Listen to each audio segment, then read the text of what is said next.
So beliefs, this used to be called Islam 101, but it's not anymore. It's religious life of Muslims. What happened here? It's going berserk.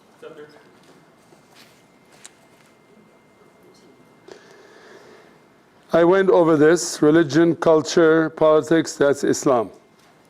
So I don't need to go over it again, right? It's a meshing of the three. And this is another chart, which I didn't show the other day, but I had changed it into a diamond, the circle. Folk religion, form religion, politics, cultural. But there are three levels. There's the inside, radical, moderate, and secular. I have a chart somewhere else, which I don't know if it's in your notes, showing that is a bell curve. Radical on one side, secular on the other, and in the middle, moderate.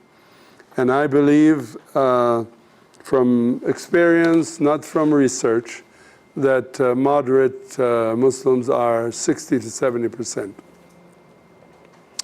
And then it leaves about 15 to 20% secular on the left side and fanatic on the right side.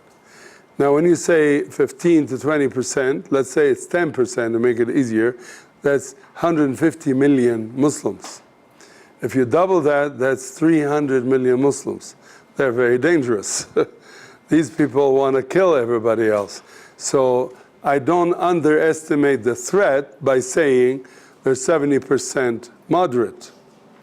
The moderate Muslims do support fundamental Islam, as I said, consciously or unconsciously because of their ties, because of the 2.5% they give to the mosque. But they themselves don't want to kill you. They could be very nice people. Even many of them are more righteous than Christians. So don't judge them for being Muslim. In fact, I don't know if Barbara heard me say this in Austin when I address Muslims. I often do that. I don't always do it, so sometimes I forget to do it. I say, I don't blame you for being a Muslim. I don't blame you for being born a Muslim. It wasn't your choice. But I blame you as an adult who's educated, and when I speak to college students, say, you're in school learning all kinds of things, and you're not willing to learn the possibility that what you grew up with was wrong. That's where you get blamed. As an adult, you are responsible to figure out your relationship with God. If the way your grandparents taught it to you and your parents is right or wrong. So I don't blame you for being born in it, but I blame you for continuing in it blindly. And that really shakes up some of them. Wouldn't you be shaken by that fact? So the practices. Before I say practices, Islam is actually 4 things, and they're not written here, but I mentioned them in the overview the other day. There's the religion of practice and the belief system, there's the Sharia law, and there's the culture. Culture is automatic. You know, people learn it from just living. You don't have to study your culture. The Sharia is something that's imposed on you, and you learn some of it by culture, but then others you have to be taught.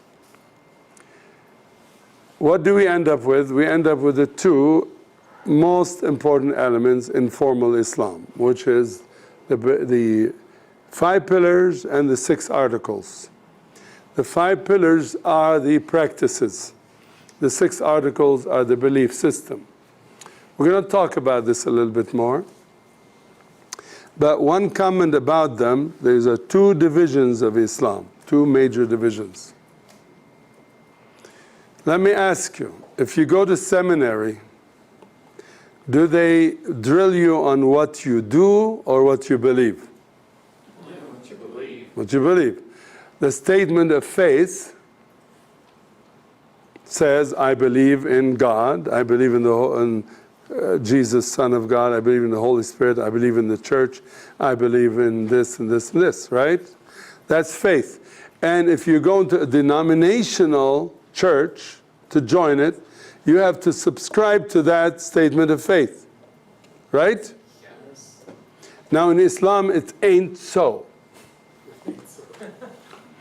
And for those of you who don't know what ain't means, it is not so. And so the most important aspect in Islam is the practices. You are a Muslim for what you do, not for what you believe.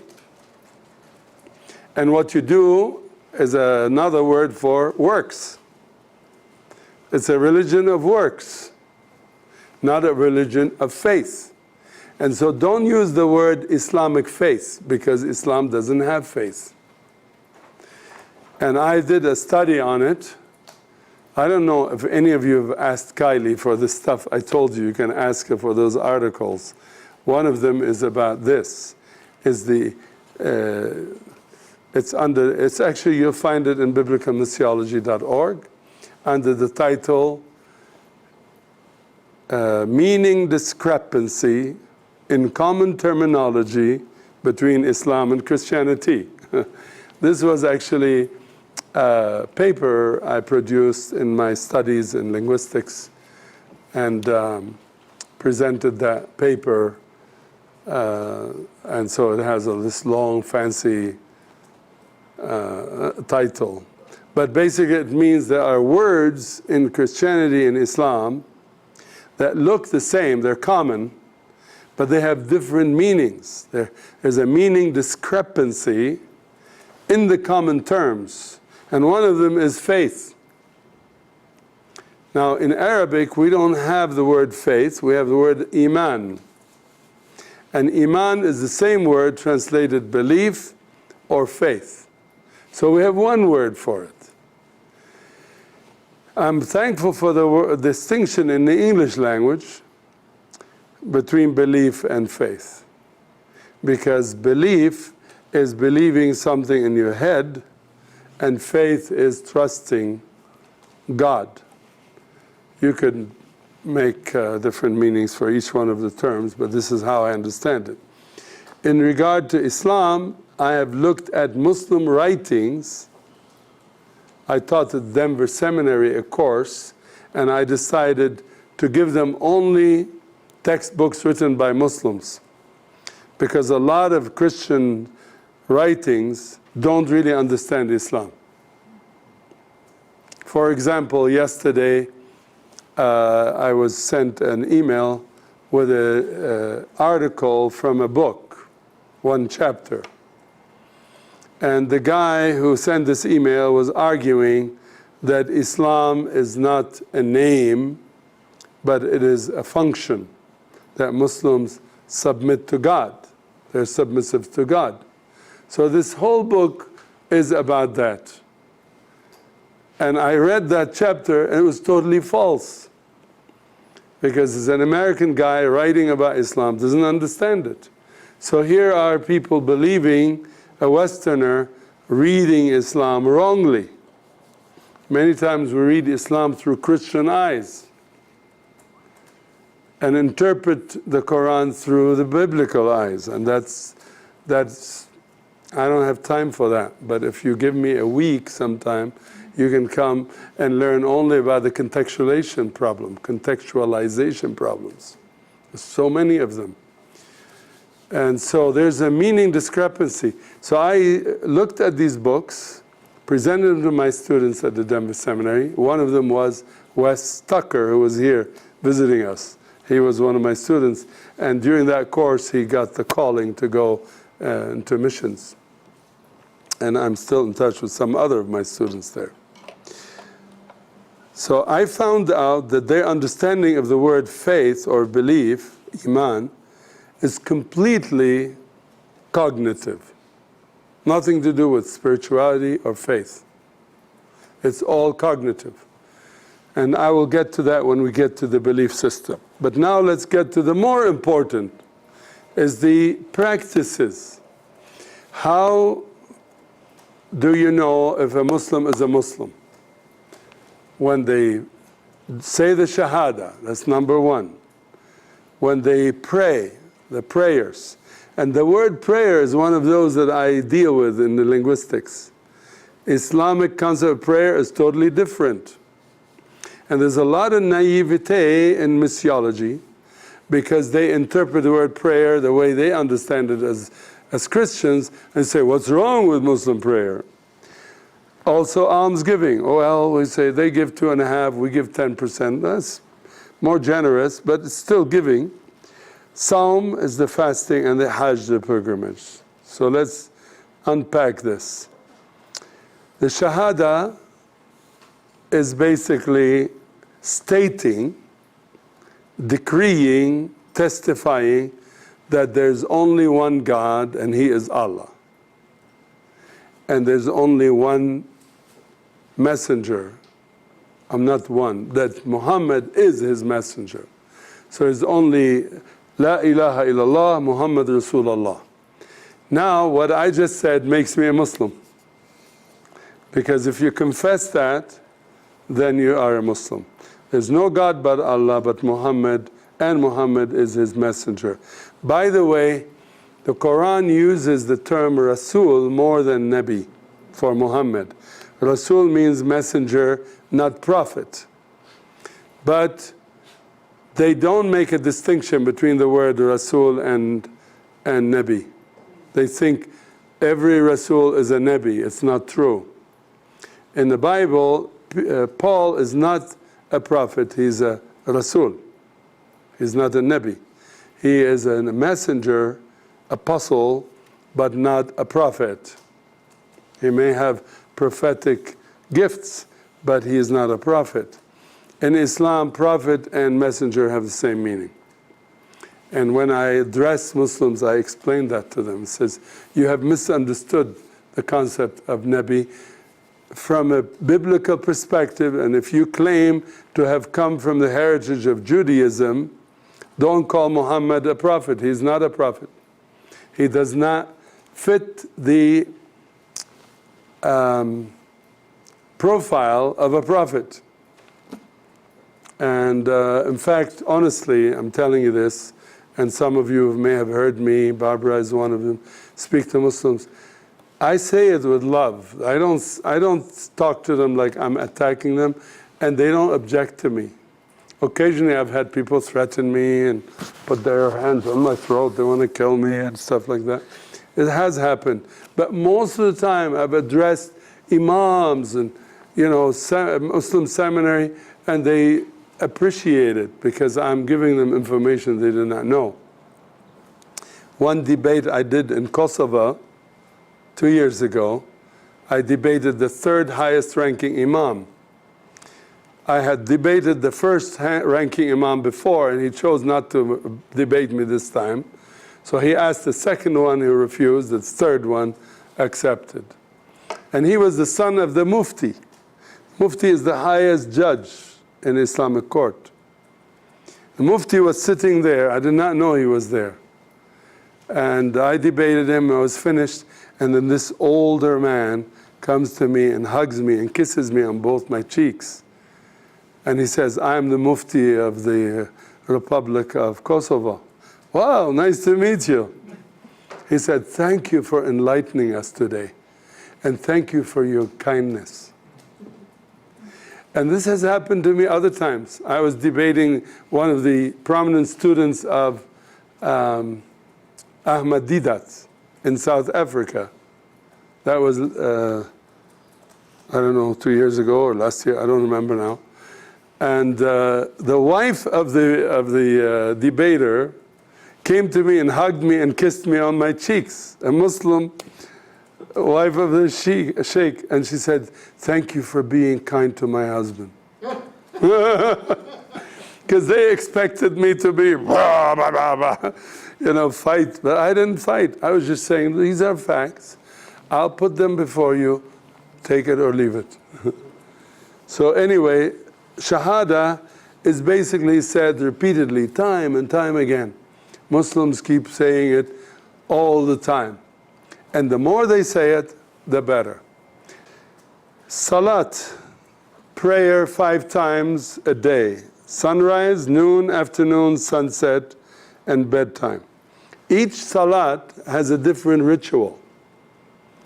They all start with Allahu Akbar, but some have 2 rak'ats, 2 bendings of the knee. Some have 4 at different times. But you have to do them 5 times. And the first one is sunrise. Sunrise means dawn. How many of you would love to just get up at sunrise to pray and then go back to sleep? And many of them can't sleep.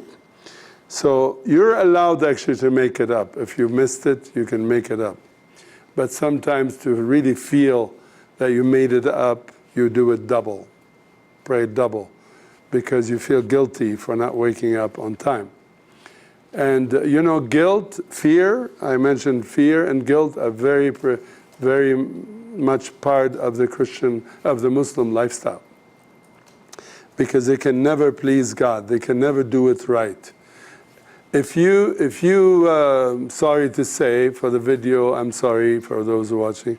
If you're praying and you let a little gas, that's not acceptable. So you have to go back and wash and do all that and then come back. So it's very ritualistic and very strict. And if you're praying and you get distracted, somebody passed by and you look that way, it doesn't count. That's on the strict level. There are those who are not that strict and they just get used to not feeling bad about it anymore. But what this does psychologically, it drives you to not actually want to pray. Because many of them say, when I'm praying, I'm afraid. And I'm not doing it right. I'm afraid of God. That's a mindset that Christians cannot even understand, cannot relate to. Right? Do you relate to that kind of fear? So, and you need to say the specific verses. Some of them are this common to the 5, but some of them are different. And then at the end, you just say, Salaam alaikum to your angel on the right, who's recording your good deeds, and Salaam alaikum to the other angel on the left, who's recording your bad deeds. And you know, if you're walking around with 2 angels on your shoulders, how do you feel? One of them is watching every bad things you're doing, and the other one is watching the good deeds. You'd like to really feed that guy. Hey, come on, please be nice to me. Please nice to me. Prayer preceded by ceremonial cleansing acts as a protection against defilement, dirt. We had a Kuwaiti woman living with us. She's not there now, but she's coming back in a month. She went for the summer. And she introduced me to her Sudanese friend. And the Sudanese friend, I leaned over the van talking to her. Her daughter was sitting in the back, teenage daughter. And she would talk to me and touch my hand like that. Every time she said something, she'd touch my hand like that. And Manal looked at her like, I said, Manal, what do you think? What's she doing? Why is she doing? Well, do you think, Manal, that she's being defiled now by touching me? She said, well, she should go in and now do the ablutions. She needs to go in, leave the car parked, go inside bathroom and wash her hands and feet because she touched me. In fact, the opposite. I am supposed to go wash because she defiled me. She touched me. She's a woman touching a man. This kind of stuff is strange to you, but that's how Muslims live. They live with that kind of thing. Okay, so you read that. Let's go to the zakat, almsgiving. 2.5% of all income must be given to charity and the mosque. So you divide it. There's no exactly how much to give to the mosque. Now, the word mosque triggers something in my mind. Why are there so many mosques in the world? In 1989, when the Soviet Union fell and was dismantled, there was 100 mosques in Tatarstan. Today there are 1,200. And the same thing country by country. How many mosques are in the USA? 3,000. I'm told in England, 3 churches closed down. I don't know why they said 3 churches closed down, and 6 mosques open, and 3 of them are churches. You can say for every church that closes, 2 mosques are opened. Why? Because instilled in the Sharia and the teaching of Islam is that if you build a mosque, you'll go straight to heaven. There are actually many ways to be saved. One of them is to die in battle, and one of them is you're rich, is to build a mosque. And you don't want 100 people to contribute to it. You want to put all the money. So millionaires take pride in building a mosque. Sometimes the mosque is a small mosque. In Egypt, you'll find a lot of little apartments with a loudspeaker from the window because that's all they can afford. They made their apartment into a mosque. They had to evacuate it and let it be open to others to come in. Most of them are ground floor, but some of them are 6th floor and 10th floor. And they have a loudspeaker. Allahu Akbar, Allah, mess up everybody's sleep. That was one of the worst things I experienced as a child. I wrote that in my book, how I was tortured by 5 mosques in my neighborhood. One would say, Allahu Akbar, the other one comes in 2 seconds later. You couldn't even hear it. 5 simultaneously going. Each one had a different pitch and so on. It was very torturous. Any extra giving is optional, but it gives merit. Why are mosques riddled with beggars on the door of the mosque? Because it gives you the opportunity to give them extra merit. You give them a quarter, and God adds to your credits. I can't go this slow on this. Fasting. We're now in the middle of the fasting, and it breaks on Friday. Tomorrow will be the last day of fasting. Was it today? I guess so. Well, it depends on when the moon is shown. Sometimes the moon shows up. Tonight they will check and they will announce if this is the last day or not, today or tomorrow. So during the month of Ramadan, 30 days, it's the 9th lunar month. From sunrise to sunset, you're not supposed to eat or drink or have sex or smoke or do things with your mouth. Feasting all night, from sunset to sunrise. So I call the fast a feast because they eat more food during the 30 days of Ramadan than several months of the year. And they have elaborate meals, all day they're cooking, and it's a great family atmosphere. It's like a Thanksgiving every day for 30 days. The Hajj is once in a lifetime if you can afford it. Now, there are people who can't afford it to come themselves and pay the tickets and so on. So if somebody is going anyway, you can give them a contribution and God will consider that as better than doing nothing. So you can give some money to them. Preferably during the month of Ramadan, if you can go to the Hajj. And there are these rituals, I don't need to, you can find them in a book. Let's go now to the 6 core beliefs. We're finished. I haven't started yet.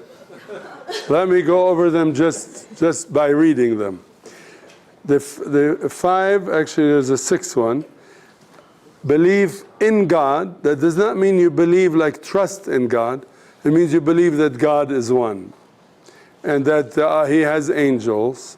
and prophets, 124,000 prophets. And the books include the Bible, Old Testament, the Psalms, and the New Testament, Injil. Day of Judgment and Fate, which is predestination. So there's, each one here is detailed. You have it in your notes, actually, details. This is too slow. I should do a different PowerPoint. It's too slow. 124,000 prophets here. Okay, let's see where we're going. I'm not going to do this. We'll exit and go like that.